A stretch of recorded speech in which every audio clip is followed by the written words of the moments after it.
Hello dear students of class 6. So today we are going to study Unit 2nd Games and Sports Section C Mascot. So Mascot is a poem written by Gareth Owen. Okay. So the name of the poet is Gareth Owen.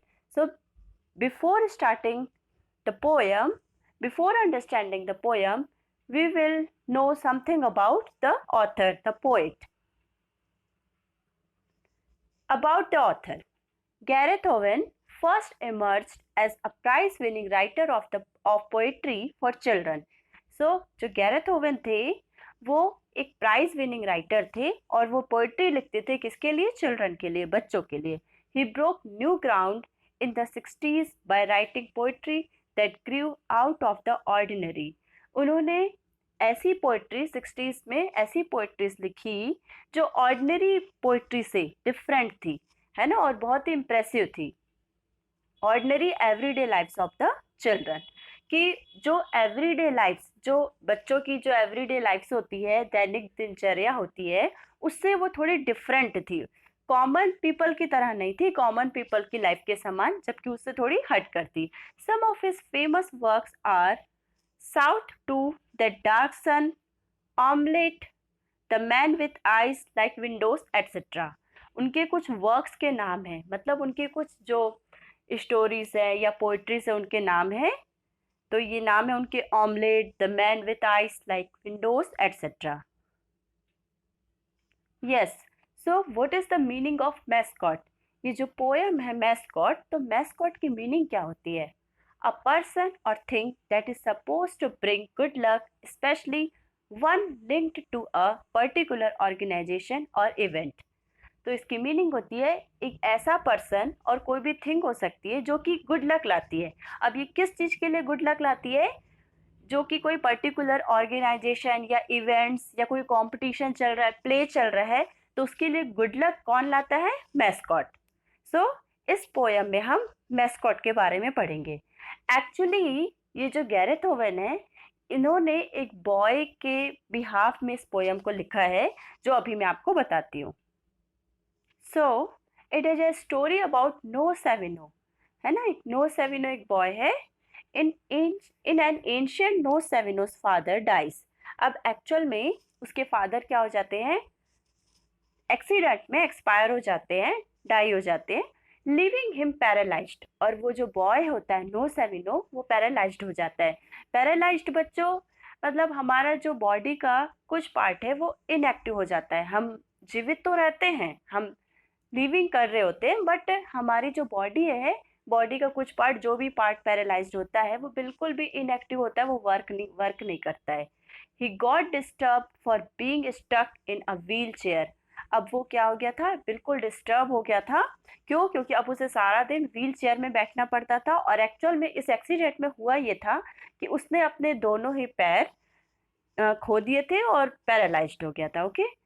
People started thinking that he became helpless. और जब भी कोई ऐसा helpless हो जाता है ना, मजबूर हो जाता है, तो पीपल सोचने लग जाते हैं कि अब तो वो जो चल ही नहीं सकता, वो तो व्हील चेयर पर डिपेंड हो गया है ना, सारा दिन उसे व्हील चेयर में बैठना पड़ेगा, तो वो हेल्पलेस हो गया. He started hating people thoughts about him and missed his father and also baseball.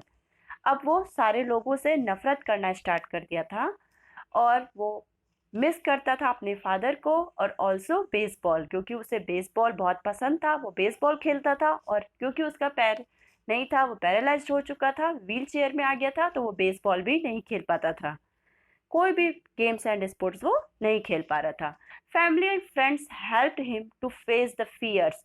उसके जो फैमिली है और फ्रेंड्स हैं, उसको उसे इस फियर को फेस करने के लिए, है ना, उसे हिम्मत देते थे, हेल्प करते थे. As he needs to move forward in life, क्योंकि उसे बहुत ज़रूरत थी मूव फॉरवर्ड मतलब लाइफ में आगे बढ़ने की.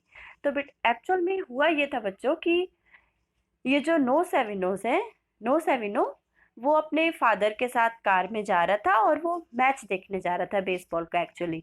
और उस बेसबॉल के मैच के टाइम जब वो कार ड्राइविंग कर रहे थे उसके फादर, तो उन्होंने मोबाइल फ़ोन रिसीव किया। वो मोबाइल फ़ोन में बात करने लग गए और उनके इस केयरलेसनेस की वजह से एक्सीडेंट हो गया। उस एक्सीडेंट में उसके फादर तो एक्सपायर हो गए और नो सेविनो पैरालाइज्ड हो गए। तो ये था ये समरी ऑफ द पोयम। आप कह सकते हैं कि ये जो ऑथर है, जो पोएट है, ये जो मैस्कॉट पोयम है, इसमें उस नो सेविनो के बिहाफ में ही वो बात कर रहे हैं। So let's start the poem. Section C, mascot. Have you ever seen a match being played in your neighbourhood? What is your favorite mascot? What does a mascot stands for? Okay. So first of all, as I have already explained you, the meaning of mascot: a person or thing that is supposed to bring good luck, especially one linked to a particular organization or event. Mascot help करता है players को, है ना, motivate करता है। किस तरीके से?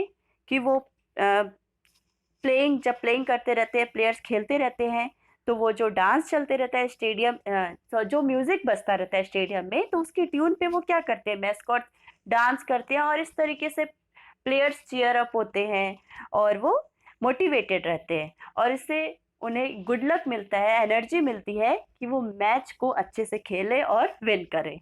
ओके। सो बच्चों, have you ever seen a match being played in your neighbourhood? क्या आपने कभी भी कोई मैच देखा है जो आपके आस पड़ोस में खेला जा रहा हो?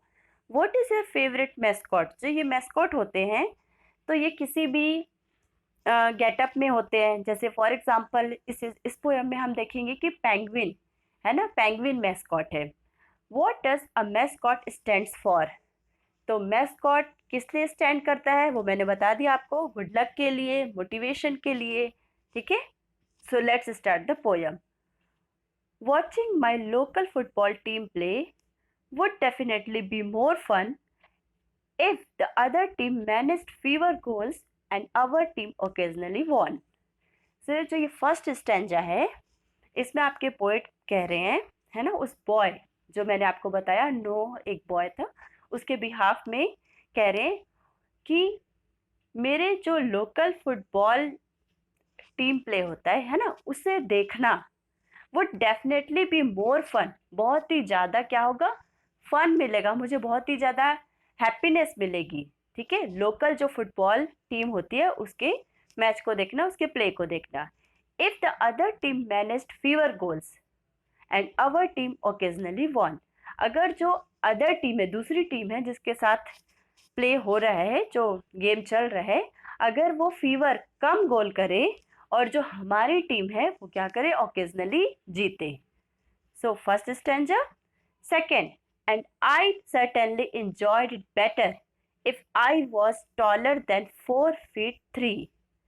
अब देखिए, आइड ये मैंने बताया था पहले भी, है ना, and I'd means I would, I apostrophe D means I would, and I certainly enjoyed better, मैं इसे और भी ज़्यादा, डेफिनेटली इसे ज़्यादा इंजॉय कर पाता, बेहतर तरीके से इंजॉय करता, if I was taller than 4 feet 3 inches, अगर मेरी जो हाइट है वो 4 feet 3 inch से ज़्यादा होती।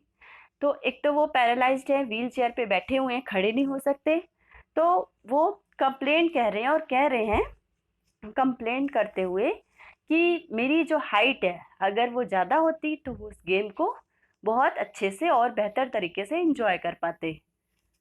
सो that when we managed not to score at least I'd be able to see. अब वो ये कह रहे हैं कि अगर, ताकि अगर ये भी होता कि we manage not to score, अगर हम ज़्यादा स्कोर ना भी कर पाते तो एटलीस्ट मीन्स कम से कम ये तो होता कि मैं अच्छे से उस मैच को देख पाता। I'd be able to see, I would be able to see, मैं देख पाया होता उस मैच को, है ना, अच्छे से। So next stanza. So this is our last stanza. And I wish our penguin mascot wouldn't act so stupid and sad. अब वो कह रहे हैं कि मैं विश करता हूँ कि ये जो हमारा पेंगुइन मैस्कॉट है, वो जो पेंगुइन मैस्कॉट है, देखिए इस पिक्चर में पेंगुइन मैस्कॉट बने हुए हैं, wouldn't act so stupid and sad, कि वो ऐसा एक्ट नहीं करे। कैसे एक्ट नहीं करे कि स्टूपिड, बिल्कुल मूर्खता की तरह, एंड सैड, और उससे क्या हो जाए सारे, या मैं सैड हो जाऊं। तो ये जो पेंगुइन मैस्कॉट, ये किसे कह रहे हैं? ये एक्चुअल में अपने फादर को कह रहे हैं। वो जो पेंगुइन मैस्कॉट है वो उनके क्या है? फादर हैं, ठीक है, उस बॉय के। And I wish our penguin mascot wouldn't act so stupid and sad, कि हमारा जो पेंगुइन मैस्कॉट है, मैं ये विश करता हूँ कि वो इतना ही मूर्खता पूर्वक कोई भी एक्ट, कोई भी एक्टिविटी ना करे और ना ही सैड हो कोई। And keep his head on till we get home so no one would know it's my dad. और ये कह रहे हैं कि and keep his head on, और अपना जो हेड है वो क्या रखे? वो ऊंचा ही रखे, जब तक कि हम घर ना पहुंच जाए। ठीक है, जब तक हम घर नहीं पहुंचते अपना सर वो ऊंचा ही रखे, मतलब ऐसी एक्टिविटीज करे या ऐसी हरकतें करे कि उससे उनका सर ऊंचा ही रहे, कोई स्टुपिडिटी ना करे। इसका मतलब ये है कि जैसा उन्होंने केयरलेसनेस किया था, है ना, अपनी रियल लाइफ में, कि जिसकी वजह से वो कार एक्सीडेंट हुआ और उनकी डेथ भी हो गई, और साथ ही साथ जो बॉय है, नोए है, वो भी क्या हो गया? पैरालाइज्ड हो गया। So no one would know it's my dad. तो इससे कोई नहीं जानेगा कि वो मेरे फादर हैं, मेरे डैड हैं। तो इसलिए उन्हें ऐसी हरकत नहीं करनी थी, अपने हेड को ऊंचा ही रखना था जब तक कि हम घर नहीं पहुंच जाते, है ना। घर नहीं पहुंच जाते मतलब वो कार से ड्राइव करते हुए वो जा रहे थे, तो इसलिए ये वाली बात कही जा रही है कि उन्हें बिल्कुल ध्यान रखना था, है ना, फोन पे कन्वर्सेशन करनी नहीं थी। ठीक है, सो it is all about the poem, and what do you understand by the poem? What is the moral of the poem?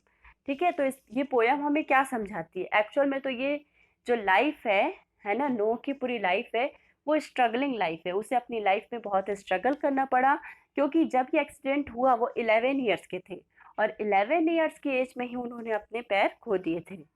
सो बाद में ये सब सिचुएशन उन्हें फेस करनी पड़ी, कि फ्रेंड्स, फैमिली, और इतना उन्हें बहुत ही ज़्यादा लोगों से सुनना पड़ा कि अब वो हेल्पलेस हो गए हैं। तो ये सब उनके लिए बहुत चैलेंजिंग था सरवाइव करना, बट स्टिल वो बहुत ही आगे बढ़े, राइटर बने, टीचर की तरह भी उन्होंने, उनका करियर की बात की गई है, और उनकी बहुत सारी पोएम्स और बहुत सारे वर्क्स हैं, ठीक है, जिसकी वजह से वो बहुत ही फेमस हुए हैं। And the second thing is, तो फर्स्ट तो आपको लाइफ को कैसे सरवाइव करना है, अपनी स्ट्रेंथ पे फोकस करना है, ना कि अपनी वीकनेस पे।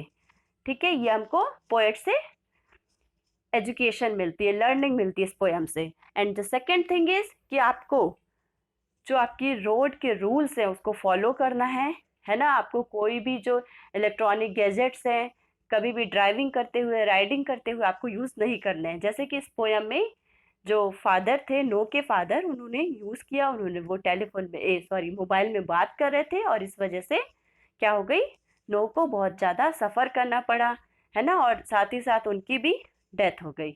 Okay, so look at this picture, this is very interesting, है ना, penguin and the boy. Okay, so next is, yes, Gareth Owen. I have explained you about him. Gareth Owen was born in England.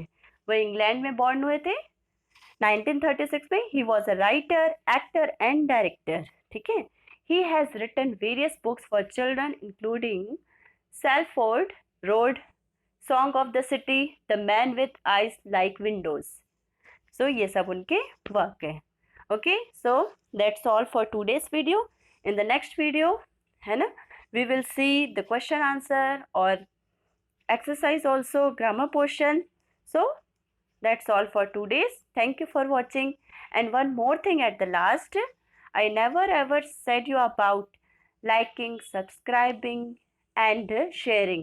But in this video, or from this video onwards, I would like you to please view, share, like and subscribe my channel. Thank you for watching.